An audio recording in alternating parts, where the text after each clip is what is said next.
Shalom, Bapak Ibu yang dikasihi dan diberkati Tuhan.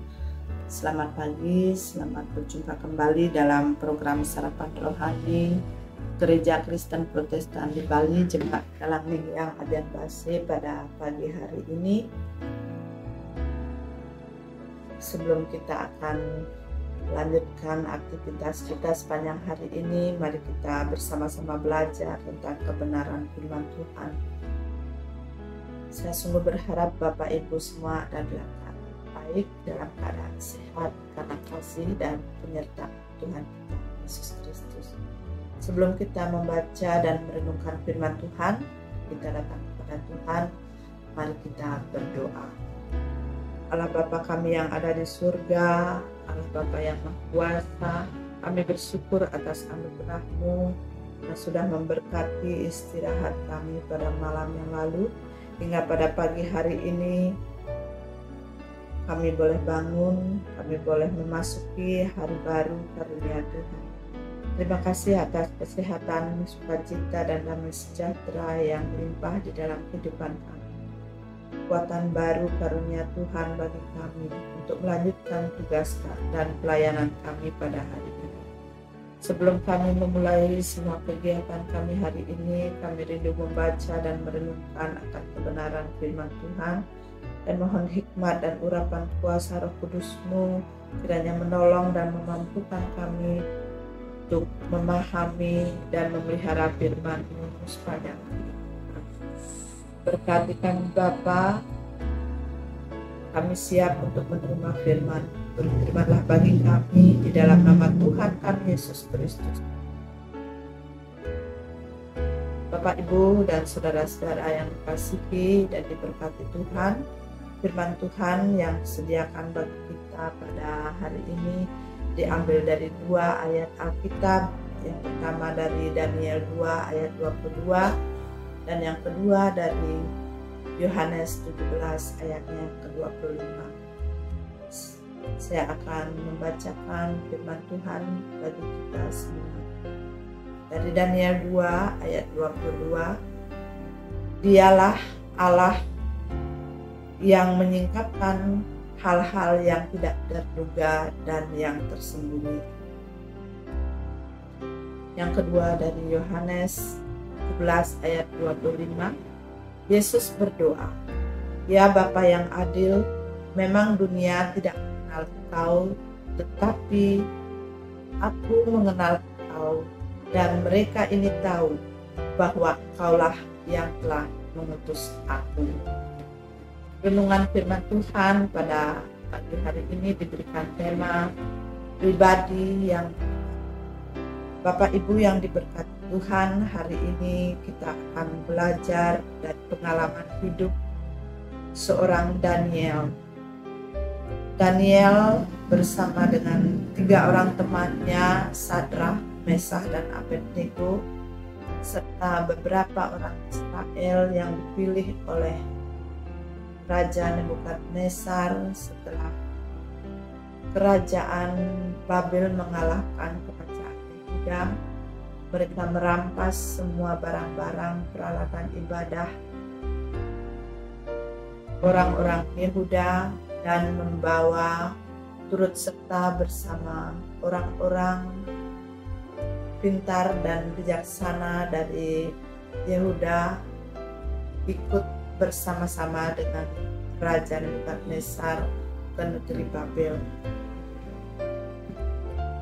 Sebagaimana kita tahu bahwa negeri Babel, kerajaan Babel adalah kerajaan yang beribadah atau tidak menyembah Tuhan dan beribadah kepada para dewa.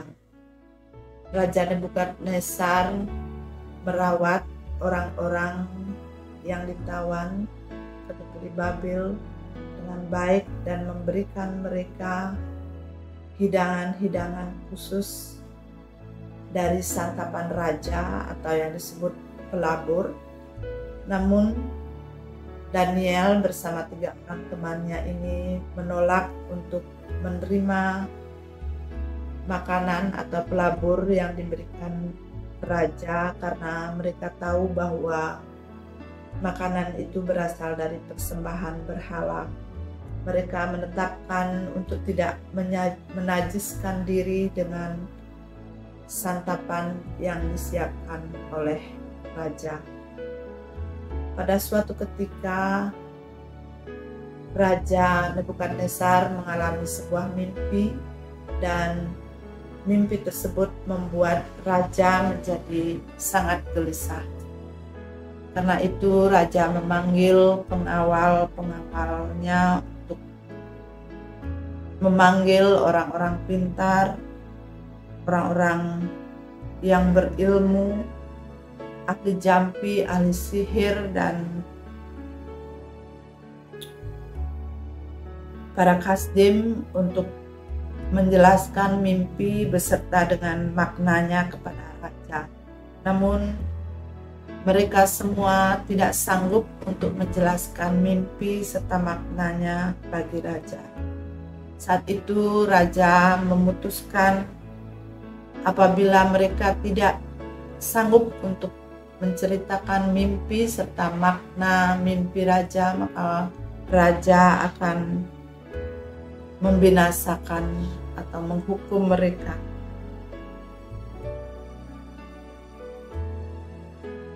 Saat itu Daniel meminta kepada pemimpin pengawal raja agar diizinkan untuk menghadap kepada raja.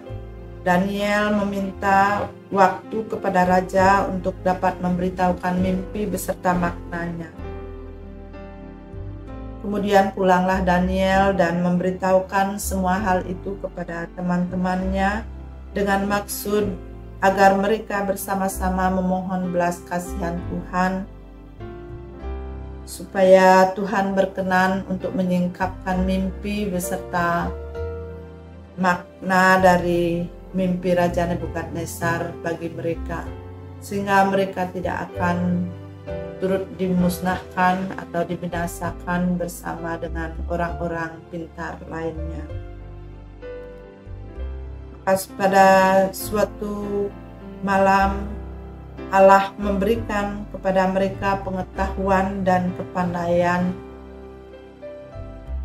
dan khusus bagi Daniel, Tuhan mengaruniakan hikmat pengertian tentang berbagai penglihatan dan mimpi.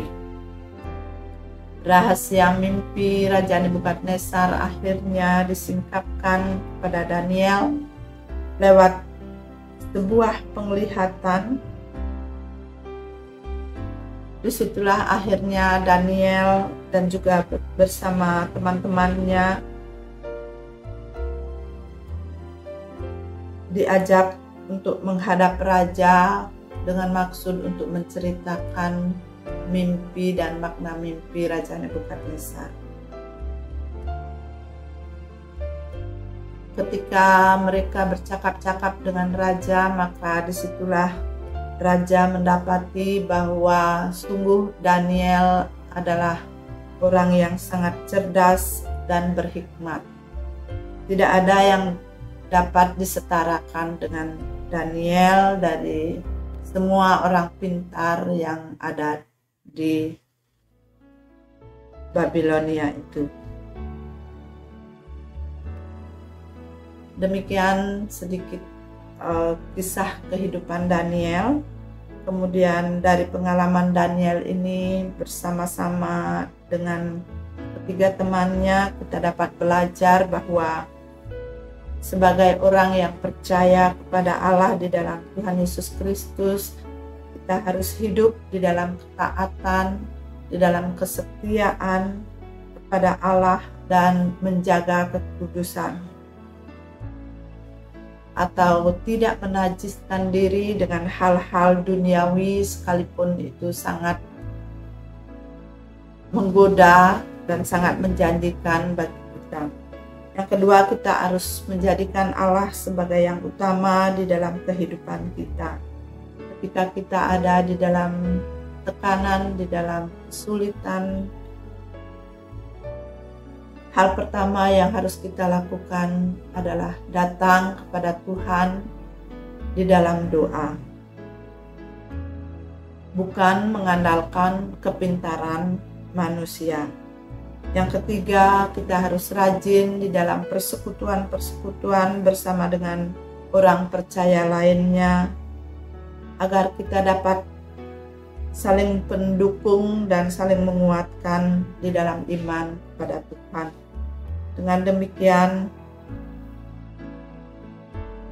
kita dikaruniakan hikmat untuk mengenal Bapa melalui pribadi Tuhan Yesus Kristus, sebagaimana murid-murid Tuhan Yesus diakui oleh Tuhan Yesus sendiri di dalam doanya kepada Bapa di surga sebagai orang-orang yang mengenal Bapa dan mengenal Yesus Kristus sebagai utusan Allah yang datang ke dunia ini untuk membawa misi penyelamatan Allah bagi dunia ini.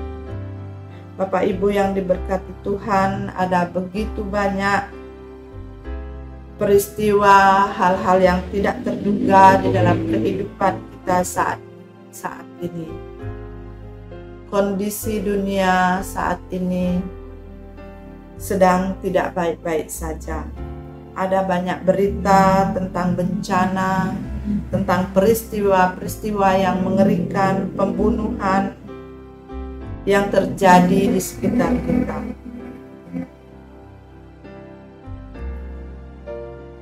Dari perjalanan hidup Daniel, kita belajar, kita diingatkan oleh Tuhan untuk tetap menjaga kekudusan hidup kita dengan taat dan setia melakukan kebenaran firman Tuhan. Menjadikan Tuhan yang utama di dalam hidup kita dan mengisi diri dengan rajin bersekutu, beribadah dan tumbuh bersama dalam pengenalan akan Tuhan, sehingga kita dimampukan untuk melihat rahasia-rahasia dan hal-hal yang masih tersembunyi bagi dunia ini. Kiranya firman Tuhan ini akan menguatkan kita, akan menyadarkan kita untuk senantiasa hidup di dalam ketaatan dan kekudusan, sekalipun kita berada di tengah-tengah dunia yang sungguh dipenuhi oleh hal-hal yang tidak terduga dan tersembunyi bagi kita sebagai manusia. Namun ketika kita hidup dan mengenal Tuhan Allah kita dengan baik, maka kita akan dapat memahami rahasia-rahasia dan hal-hal yang tidak terduga yang akan terjadi di sekitar kita. Tuhan Yesus kiranya menolong dan memberkati kita. Amin. Mari kita datang kepada Tuhan, mari kita berdoa. Ya Allah Bapa kami yang ada di surga, terima kasih atas berkat firman-Mu yang boleh kami dengar dan kami renungkan pada pagi hari ini. Mampukanlah kami umat-Mu untuk hidup dalam ketaatan, mempercayakan hidup kami sepenuhnya kepadamu di tengah-tengah kondisi dunia yang ada saat ini, di tengah beratnya tekanan dan kesulitan yang kami alami di dalam kehidupan kami. Biarlah Roh Kudus-Mu tetap tinggal di dalam hidup kami, menuntun dan menerangi setiap jalan yang kami lalui di dalam kehidupan kami, sehingga kuasa-Mu akan terus dinyatakan bagi kami. Saat ini kami bersyukur atas pemeliharaan Tuhan yang sempurna bagi kami sepanjang kehidupan kami, sehingga sampai saat ini kami boleh ada sebagaimana kami ada karena kasih dan pertolongan Tuhan. Tuhan, kami mohon berkat-Mu bagi saudara-saudara kami yang ada di dalam keadaan lemah tubuh, baik yang ada di dalam keadaan sakit maupun karena usia mereka yang telah lanjut. Biarlah Tuhan memberkati mereka, Tuhan memberikan kekuatan dan penghiburan sehingga mereka boleh mengandalkan Tuhan, menyerahkan pengharapan mereka hanya kepada. Berkati jemaat-Mu yang ada di dalam berbagai pergumulan di dalam kehidupan mereka, baik secara pribadi maupun keluarga. Biarlah Tuhan menolong dan memberikan kesabaran sehingga mereka boleh melihat kuasa Tuhan di dalam kehidupan mereka.